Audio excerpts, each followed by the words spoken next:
Hi guys, so how exciting. It's springtime, things are blooming, and we're coming alive now. We're getting to see all the insects and the butterflies starting to buzz around, and the birds of course are always active.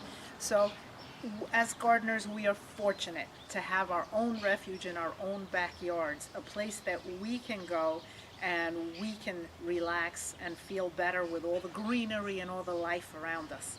But as native plant gardeners, we want to provide the same type of refuge for all our insects, pollinators, birds, and other wildlife. So it's not just about what looks nice to us, it's also about providing a refuge for the rest of the wildlife. And today I'm excited to share with you some woody shrubs that we can grow as native plant gardeners. I'm going to start with this beauty right here. Okay, this is a black chokeberry. This particular one is low scape mound. I was looking for something that would stay low growing because black chokeberries in general can be like 5 to 6 feet tall, and I wanted something to cover an area that would act more as a ground cover and would not get more than 2 feet high, and this is it. So Aronia, or black chokeberry, provides you with 3 seasons of interest. It's got these beautiful glossy leaves. It'll have orangey red color in the fall, and also purple blackberries in the fall. And in the springtime, this one has already blossomed. I will show you a picture of it when it was in bloom, but it's part of the rose family, so it has these pretty white flowers, in the rose family. So let's take a look. I'll show you where I'm putting it and why I was looking for that ground cover effect and wanted something that would grow up to 2 feet tall. So this is the spot where I wanted to put this black chokeberry, and it grows 2 feet high and will spread to about 2 feet. So this is a great place to put it. I'm really looking forward to having it here, to watching it spread and grow. And it's also going to be an easy maintenance, because with the shrubs, one fantastic thing about using trees and shrubs is you're going to just have a lot less maintenance than you would with perennials or annuals or some of the other herbaceous plants. All right, so let's get going, and then I'll show you what it looks like once it's all planted.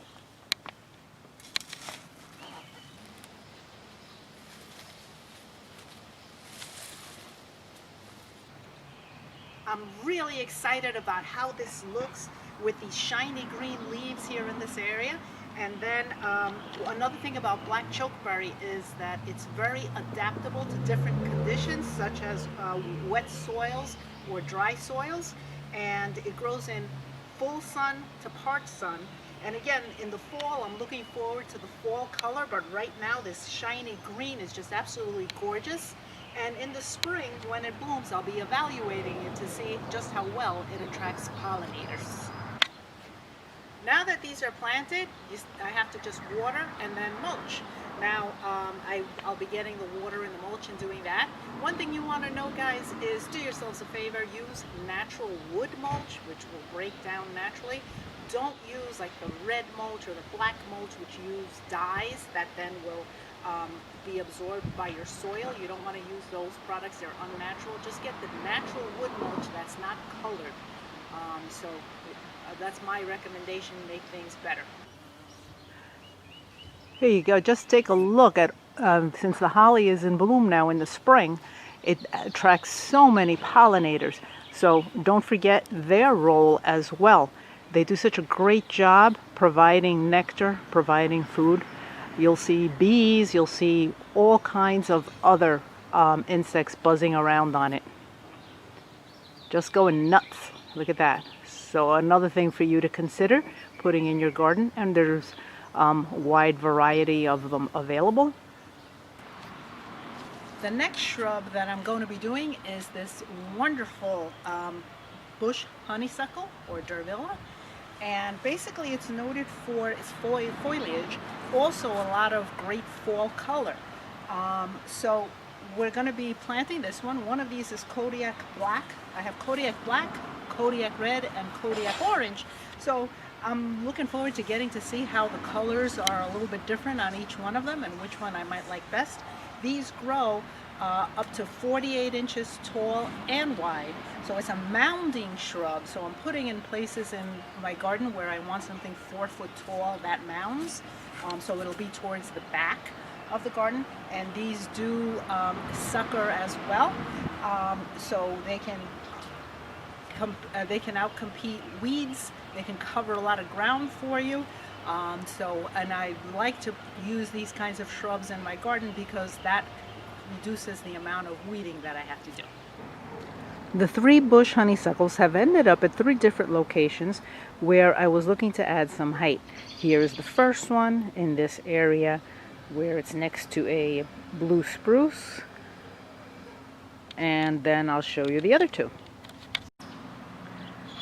This one is Kodiak black, which is in front of a fence, which in time should grow to be almost to the height of the fence. This bush honeysuckle is Kodiak red. It's here behind the aronia or the black chokeberry that I planted earlier, and with a witch hazel. In the fall, this area should look quite spectacular with all these items having great fall color.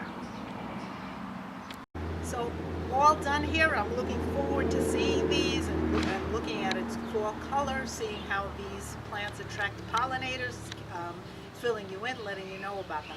But if you've enjoyed this video, please click subscribe. We've got a lot more coming up for you, a lot more to learn here on the Native Plant channel, and also just join us on Facebook. Keep doing what you're doing to make our world a better place. There's so much we can do in our own garden.